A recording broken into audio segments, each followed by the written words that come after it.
I'm sorry, we need to cancel goodie bags, party favors. Enough already. I think when my second born came along, COVID came shortly after, we couldn't travel as well. And that got me thinking, it's like, is there still a point in traveling when the kid does not remember any? What pay grade are you on that you can afford goodie bags for school, birthday party in school, and then separate goodie bags for...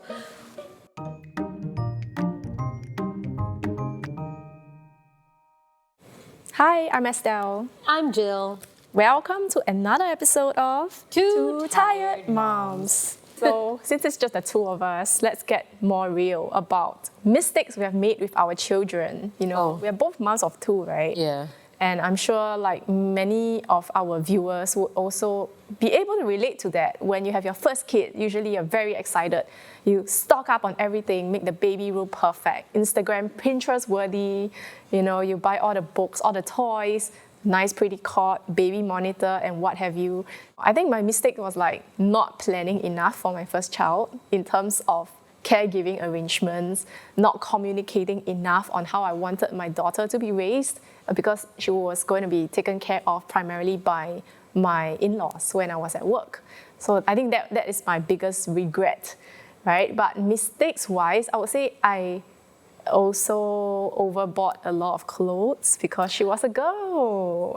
Okay, to be fair, girls have so much more options. They can wear dresses, they can wear onesies, they can wear like cute little shorts, like stormy vibe, you know. I don't care. I mean, back then, it was just a lot of shopping, a lot of cutting out, and my sister telling me, you need this, you need that, this is so cute. So what was the most expensive thing you bought that you actually didn't use?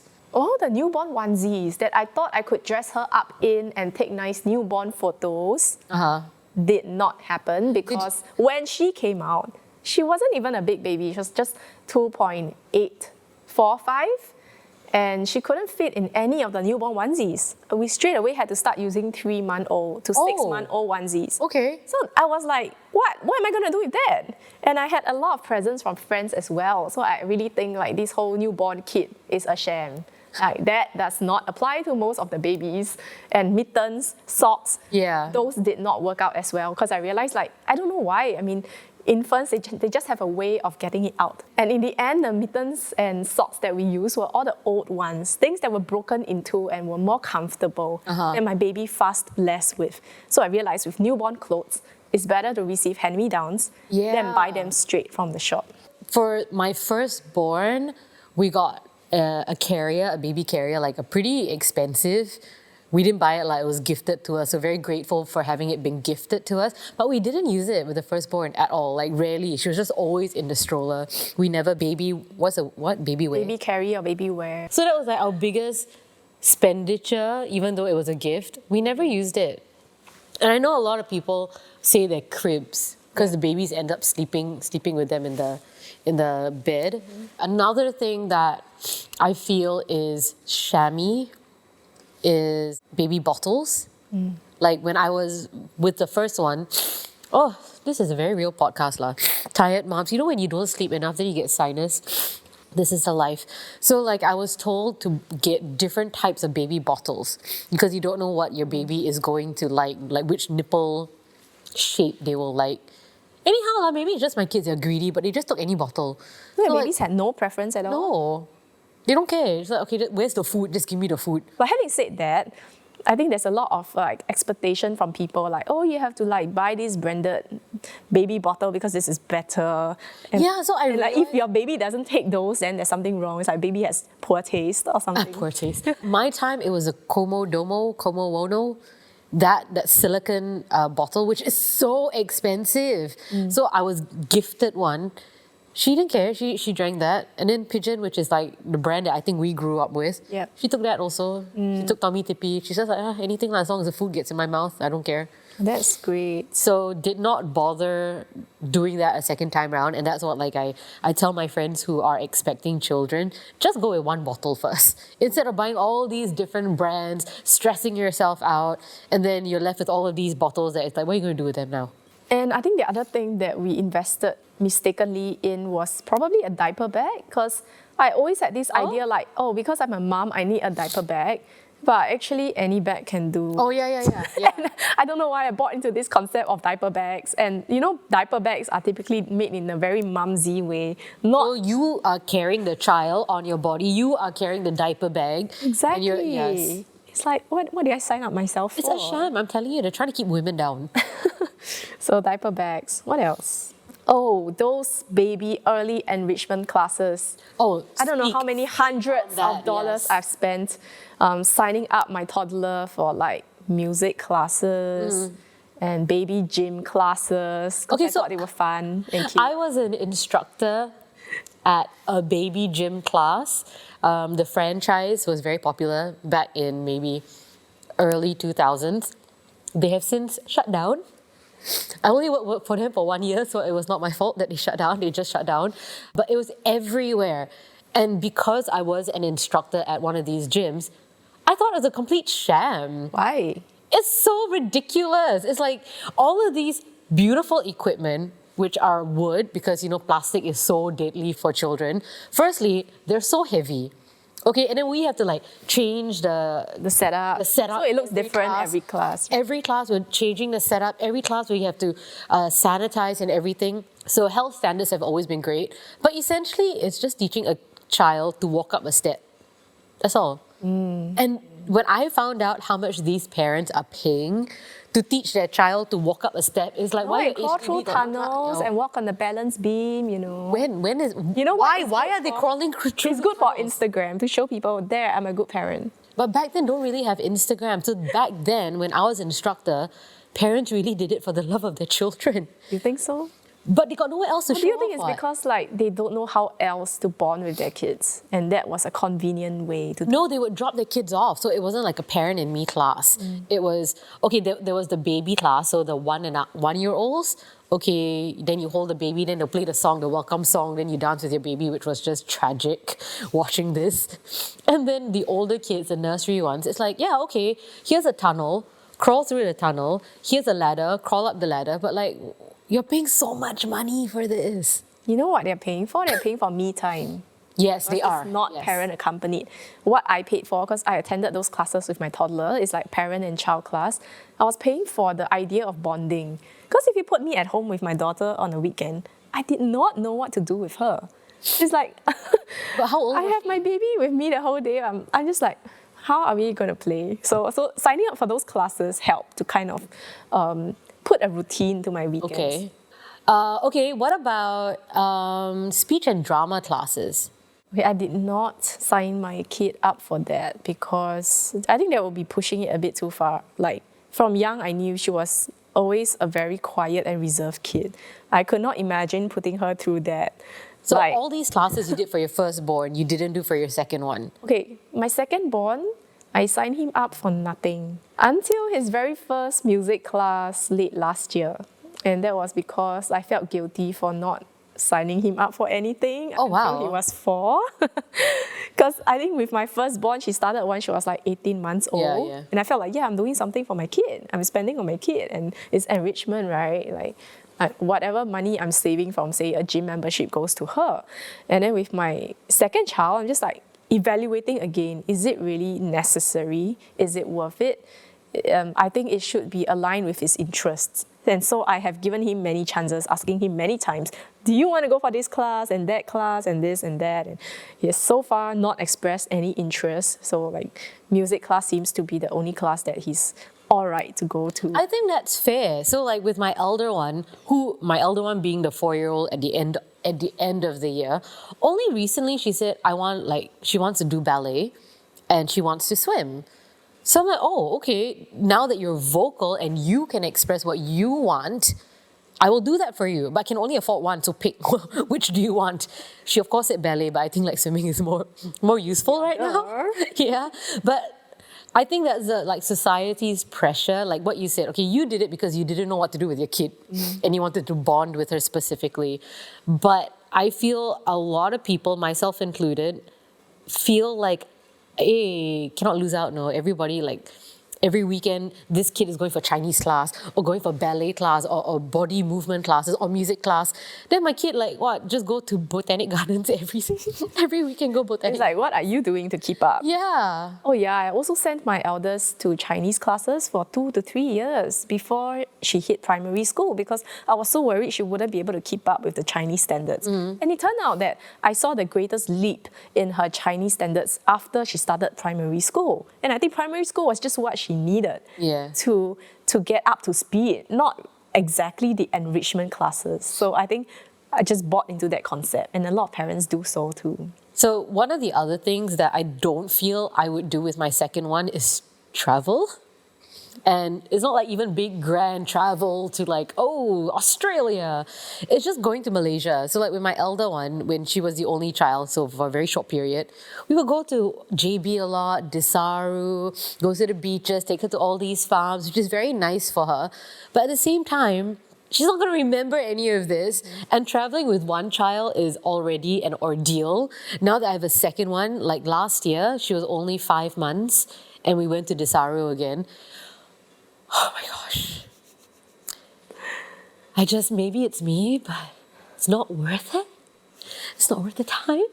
It's not worth the money. It's not worth the stress. Question, did you bring your helper along? No, but my parents were there. So it was my parents, my sister and her partner, my husband and myself. And I think it was the most stressful experience because everyone had a different idea and expectation of the holiday. So my sister and a partner who are working adults, they took it as a holiday. This is my time to chill out. So they would go to the beach, they would go for cocktails. And I'm like, excuse me, you are here to help with the children. You are here as extra hands to help with the kids. But they're like, oh, we're going to go and read a book on the beach. I'm like, oh, how nice for you. So was all these expectations communicated beforehand? It was not. It was like, You assumed. why else are you coming on the trip? You're coming on the trip to play with your nieces, right? And help out with your nieces. I don't know. And then my parents, I guess, they help out daily. So this is their time to rest and relax. But then don't ask me to bring my 5-month-old along. It was so horrible. So it became looking after your 5-month-old in a foreign land. Maybe I didn't mother correctly. I don't know. But it just was not for me. It was not for me. I mean, I agree. Like with my firstborn, I thought I had to take her traveling to feel like a sense of normalcy, like how I'm going back to my usual self, including my baby. And I think when my second born came along, COVID came shortly after, we couldn't travel as well. And that got me thinking, is there still a point in traveling when the kid does not remember any It's like my daughter has no recollection whatsoever of the places we brought her to. We went to Gold Coast when she was 10 months old. But was that with her in mind or just to travel for fun? To travel for ourselves. Okay. But we took her along.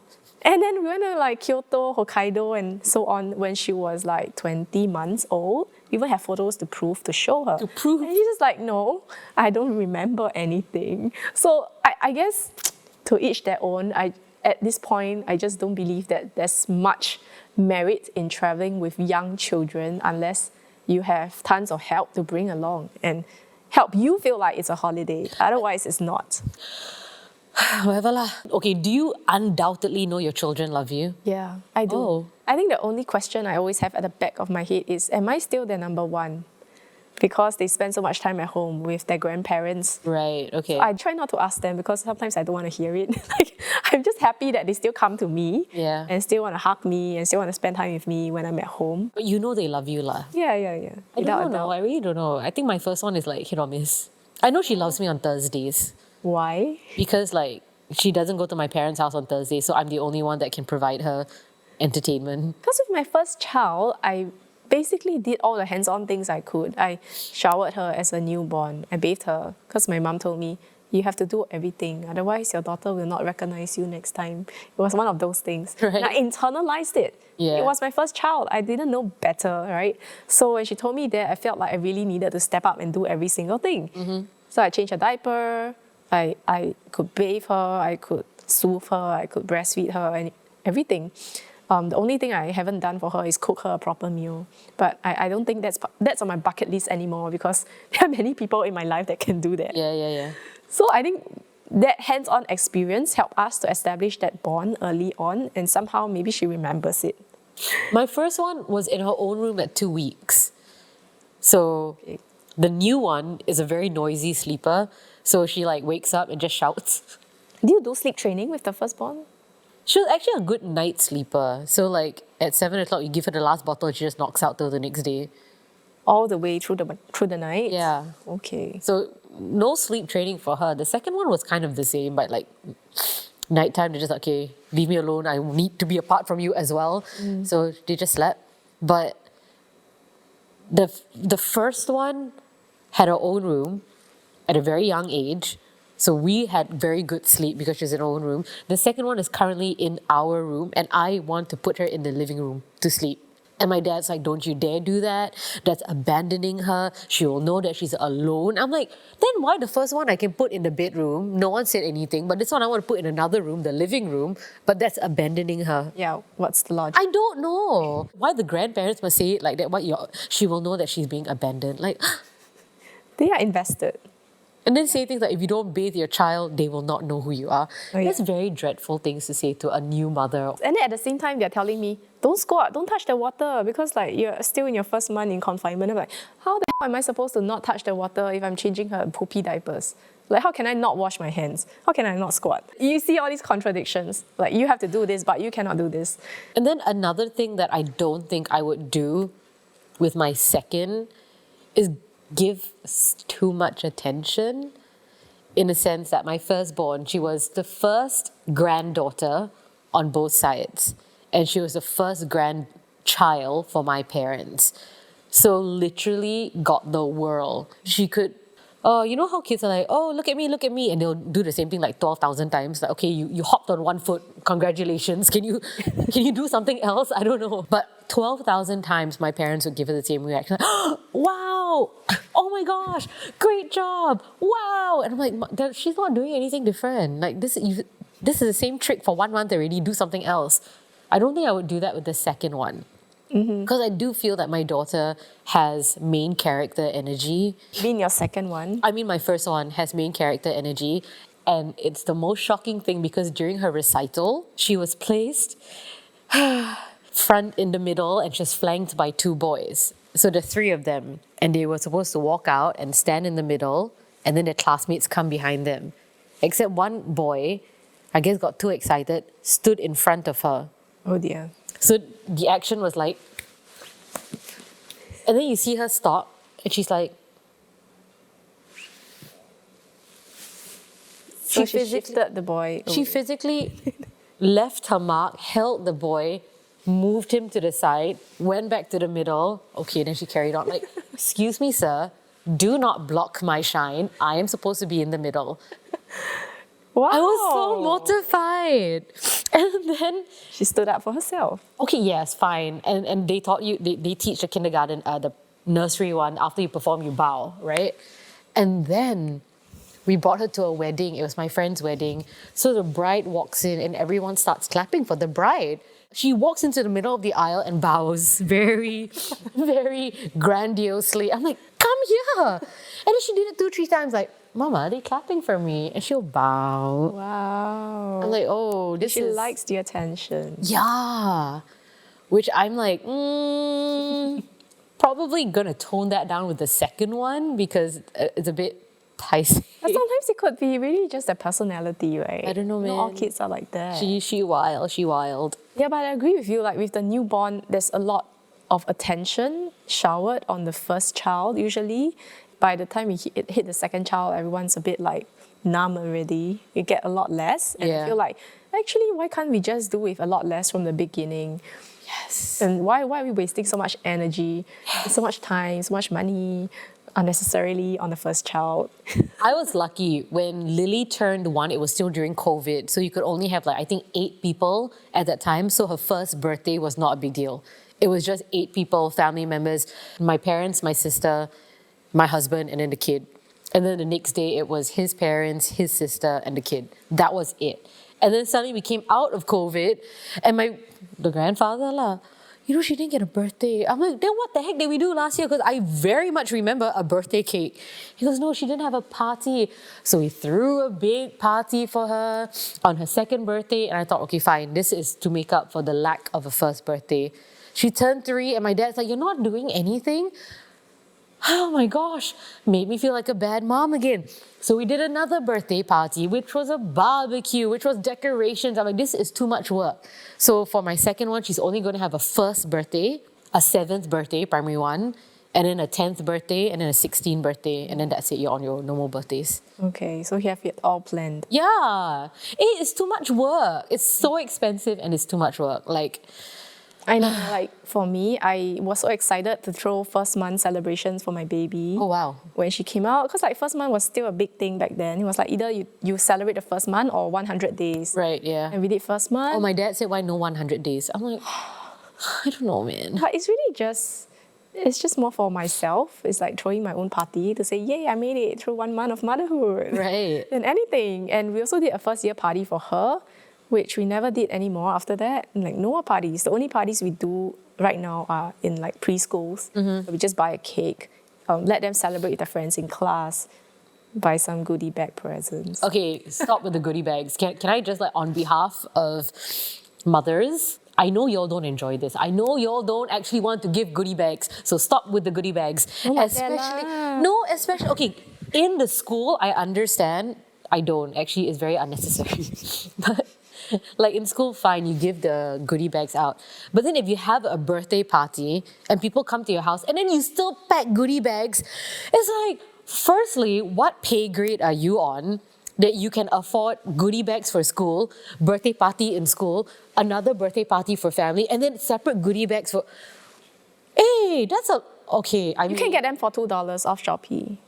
That's $2 that's still a lot. But some people go to the extreme and do like $20, $50 goodie bags. It's a lot. It's too much. Okay, the birthday party is the goodie bag itself. You don't need the extra door gifts. I'm sorry, we need to cancel goodie bags, party favors. Enough already. Just reduce waste in general. Yes, think You're about not going to buy stuff that people want or need, then don't buy it. And it's always candy. It's like my kid goes there, has candy, has cake, has ice cream, and then comes home with even more candy. I'm like, no. So what I've decided is no big bang parties for my kids until they're like 16 and they know better.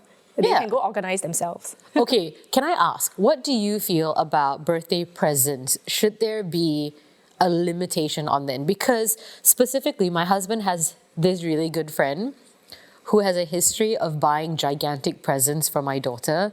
When she was 1, he bought her a car. A car. When she was 2, he bought her a tricycle. I live in an HDB, guys. I don't have space for this. Is he like the bigger is better kind of? I don't know. I mean, I appreciate it. He loves my girls, which I'm very thankful and grateful for. But also, this is a huge present. So do you have... You are a mother. So when you give to another mother, do you give with the thoughtfulness in mind, like, this is going to be too big for the house. I'm not going to buy them kinetic sand because that's a mess. I'm not going to buy them glitter. No slime. No slime. Or are you just like, oh, the kid will like it. Let me just buy for the kid. I think I'll think more for the mother rather than the kid. It's like what the mother would like. Yes. And can accept, because the same applies to me as well. If somebody gives me a gift that I don't want my kid to play with, like a noisy duck, I will okay. Specific. let me get you back a noisy toy next year. Do you know I have 2 girlfriends who try to like annoy each other with presents? So they always threaten, I'm going to buy your daughter a puppy. Okay, if you do this to me, I'm going to buy her a puppy next year. And on that note, getting sleepy now. Is it time for a nap? I think so. Alrighties. Join us for another episode on Two Tired Mums, where we talk about more issues, unspoken hard truths about motherhood. But for now, it is time to take a nap. Take